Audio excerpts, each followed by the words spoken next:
Assalamualaikum dan salam sejahtera kepada para pelajar cikgu sekalian. Pada hari ini kita akan menyambung sesi PDPR kita daripada video yang lepas. Okey, pada hari ini kita akan tengok subtopik 1.3 iaitu lengkung pertumbuhan. Okey, soalan bonus daripada cikgu. Memandangkan kita belajar tentang tumbuhan kan. So, kita tukar sikit kepada manusia. Apa bentuk lengkung pertumbuhan manusia? Okey, kamu jawab nantilah. Okey, hantar kat grup WhatsApp. Okey, so kamu boleh tengok dalam buku digital ataupun buku teks masing-masing. Okey. Kita akan membincangkan tentang OP kita terlebih dahulu, iaitu okey, 1.3.2 mencerakinkan lengkung pertumbuhan, tumbuhan semusim, tumbuhan dui musim, tumbuhan saka. Okey. So kami akan dapat, kalau ditukarkan dalam bentuk ayat, kami akan dapat mencerakinkan lengkung pertumbuhan, tumbuhan semusim, tumbuhan dui musim dan tumbuhan saka.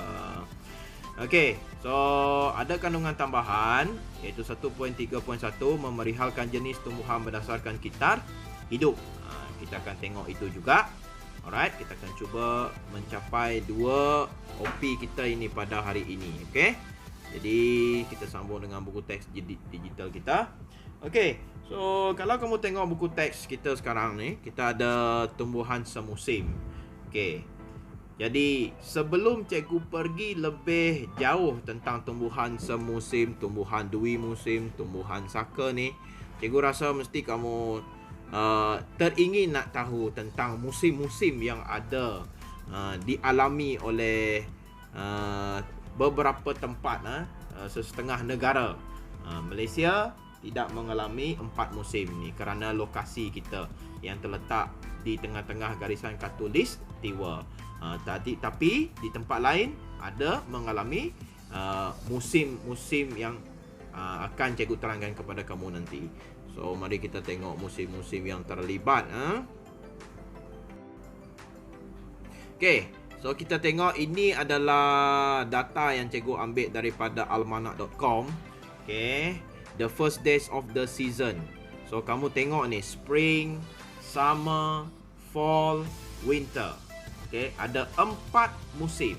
Okey, yang dialami oleh negara-negara seperti negara Eropah. Ini adalah gambar-gambar Spain, Spanyol, Greece, okey, Hungary, okey, kemudian France, Austria, okey, Great Britain and Ireland. Ini adalah negara-negara yang mengalami 4 musim dan tempat mereka dalam musim-musim tertentu menjadi tarikan kepada para pelancong sebab sangat cantik dan menarik.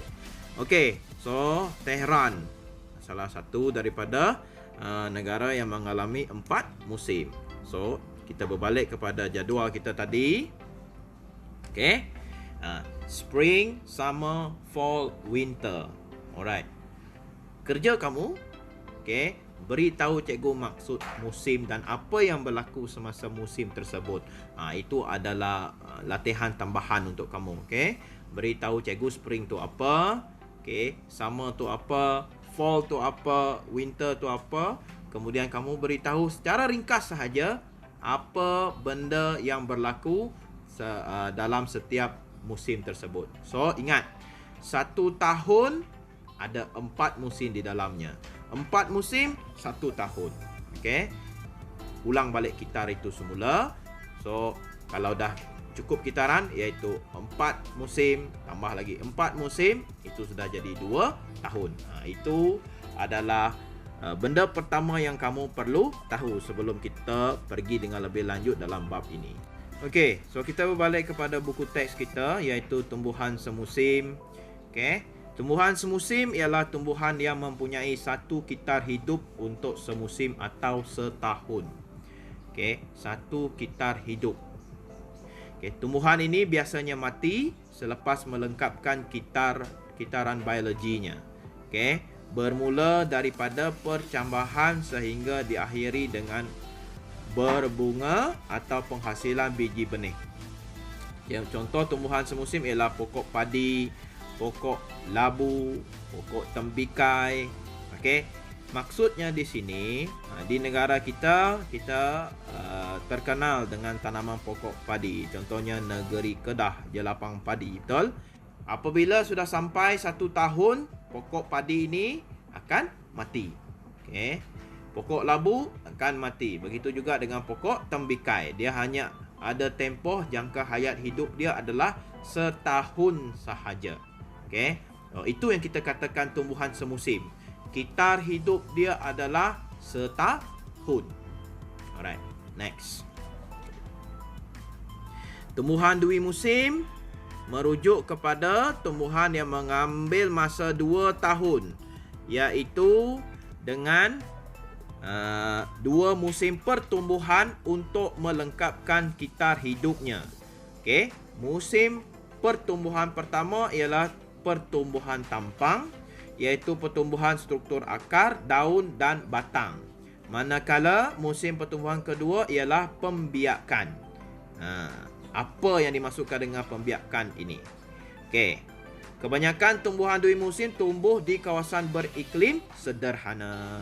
Okey, setelah mengalami pertumbuhan tampang, proses pertumbuhan akan berhenti seketika pada musim sejuk. Apabila masuki musim bunga dan musim panas, pertumbuhan kedua diteruskan sebagai persediaan untuk membiak. Okey.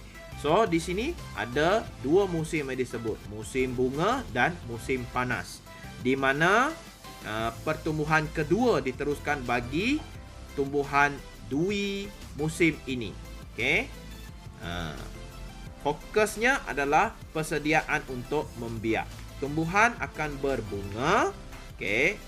Bunga adalah organ pembiakan dalam tumbuh-tumbuhan. Okey. Menghasilkan buah serta biji benih, dan akhirnya tumbuhan akan mati. Contoh tumbuhan dui musim dekat dalam buku teks kita adalah lobak merah, okey, kubis, ini gambar foto 1.10, dan pokok bunga balung ayam. So ini tu berkaitan dengan tumbuhan dui musim. Next adalah tumbuhan saka. Alright. Tumbuhan saka merujuk kepada tumbuhan yang hidup lebih daripada 2 tahun.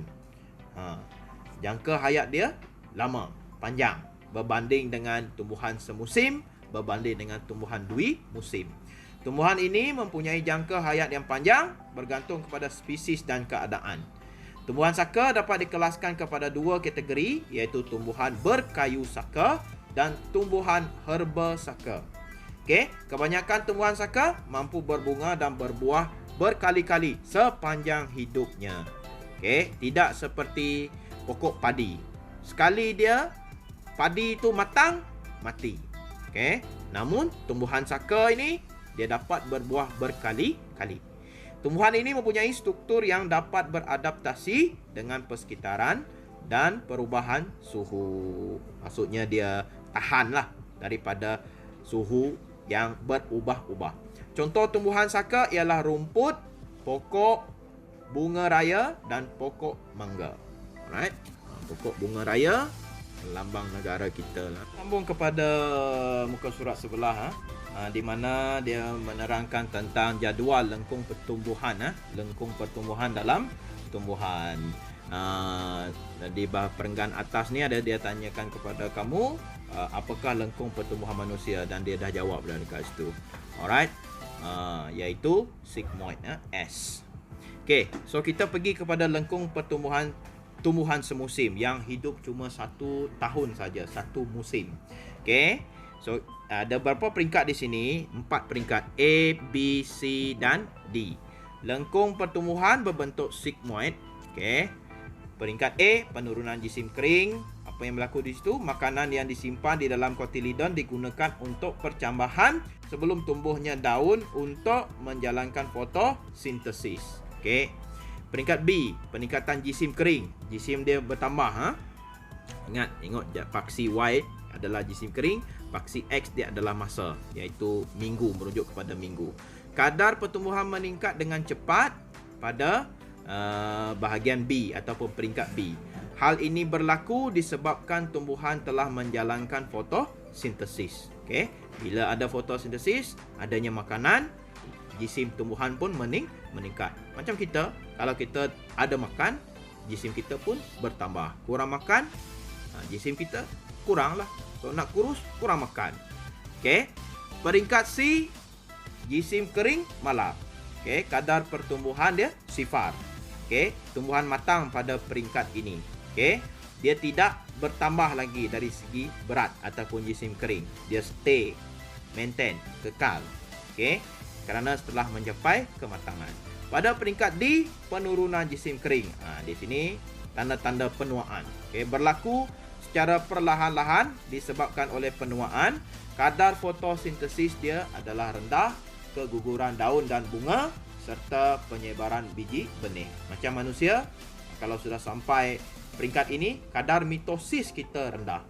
Pergantian sel tisu kulit kita adalah rendah, menyebabkan muka kita menunjukkan tanda-tanda penuaan. Apa dia? Kedutan. Okey, itu adalah tanda-tanda penuaan. Kemudian kita pergi kepada lengkung pertumbuhan tumbuhan dui musim. So kita ada masa minggu di sini sampai ke 50 sebab 2 musim merujuk kepada 2 tahun. Alright. So macam biasa, jisim kering paksi Y, masa tu adalah paksi X.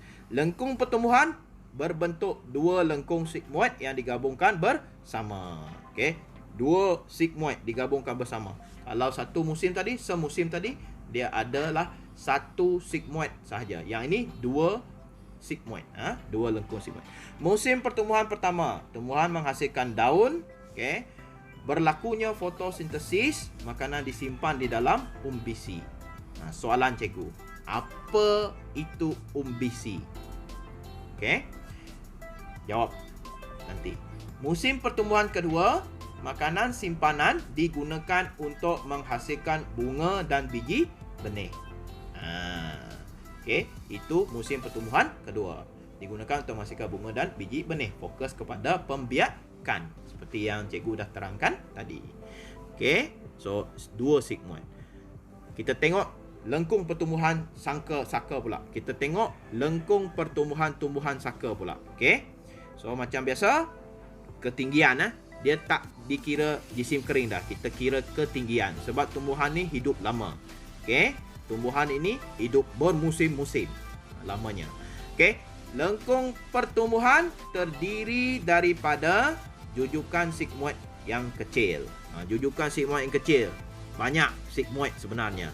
Okey, terlampau banyak. Kalau kita tengok, masa dia pun bukannya minggu tetapi sudah ditukar kepada tahun. Okey, lengkung pertumbuhan pada setiap tahun berbentuk sigmoid. Pertumbuhan berlaku sepanjang hayat. Selagi kamu tak tebang dia, selagi itulah dia hidup. Selagi ada nutrien, selagi ada matahari, selagi ada karbon dioksida untuk fotosintesis, dia kekal hidup. Okey. So banyak sigmoid dalam julat ataupun jujukan yang kecil. Kadar pertumbuhan adalah tinggi pada musim bunga dan musim panas. Ingat, negara yang mengalami 4 musim tadi, musim bunga dan musim panas, kadar pertumbuhan dia tinggi. Kerana apa? Matahari. Okey, proses fotosintesis pada tahap yang maksimum pada musim ini. Okey, kamatan cahaya yang tinggi meningkatkan kadar fotosintesis. Kadar pertumbuhan menurun pada musim sejuk kerana kurang cahaya matahari. Okey. So itu adalah berkenaan dengan kita punya subtopik pada hari ini. Okey, subtopik kita pada hari ini. Kita berbalik kepada OP kita seperti biasa. Okey, sebelum kita akhiri sesi kita kali ini, OP kita tadi mencerahkan lengkung pertumbuhan, tumbuhan semusim, tumbuhan dui musim, tumbuhan saka. Di sini cikgu dapat simpulkan untuk kamu, tumbuhan semusim hidup 1 musim, 1 tahun saja. Tumbuhan dui musim hidup selama 2 tahun. Okey, tumbuhan saka sepanjang hayat ataupun banyak ataupun lama. Okey. Kemudian memerihalkan jenis tumbuhan berdasarkan kitar hidup. Okey, ini cikgu ada satu nota tambahan untuk kamu. Okey. Ini kamu tengok dalam skrin cikgu sekarang. Annual, perennial, biennial plant. Okey. Annual ni tahunan. Okey, biennial ni dui ataupun 2 tahun. Alright. Perennial ni kalau ditukarkan kepada kita adalah tumbuhan saka. Okay. Annual plants that perform their entire life cycle from seed to flower to seed within a single growing season, satu musim. All root, stems and leaf of the plant die annually. Okay, only the dormant seeds bridge the gap between one generation and the next. Biji benih dia untuk menyambung generasi yang seterusnya. Macam pokok padi. Okay, pokok padi hidup 1 tahun. Okay, biji benih dia akan tinggal. Kalau ada petani tanam biji benih tu di atas paya dan sebagainya, baru dia akan hidup semula. Ataupun dia jatuh dibawa oleh burung dan sebagainya. Biji benih itulah yang akan menyambung generasi pokok padi. So, dia cuma hidup 1 tahun, annual, tahunan. Perennials ni plants that persist for many growing seasons. Generally, the top portion of the plants dies back each winter and regrows the following spring from the same root system. Sigmoid, jujukan sigmoid yang banyak sebab dia hidup lama. Okay, so dia ada beritahu dekat sini. Okay, macam annual plants tadi kan, Coreopsis. Okay, annual plants Coreopsis. Kemudian perennial purple cornflower. Ini adalah contoh-contoh tumbuhan yang mengalami pertumbuhan tumbuhan saka ni. Alright. Next, biennials. Okay, dui musim. Plants which require 2 years to complete their life cycle. First season growth result in a small rosette of leaf near the soil surface. Okay, pertumbuhan daun. During the second season, growth, stem elongation, flowering and the seed formation occur, followed by the entire plant's dead. Okay, so itu adalah nota tambahan untuk kamu pada hari ini. Kamu boleh baca sendiri dengan lebih detail lagi di dalam website ini. Okay, aghorticulture.tamu.edu. Okay, wild seed, kamu boleh baca. So, itu saja. Sekiranya kamu ada apa-apa soalan berkenaan dengan subtopik kita pada hari ini, kamu boleh WhatsApp cikgu, WhatsApp di dalam grup WhatsApp kita. Okay, harap kamu dapat buat nota dan jawab beberapa soalan yang cikgu tanyakan di dalam video ini. Okay, sekian. Terima kasih. Assalamualaikum dan salam sejahtera.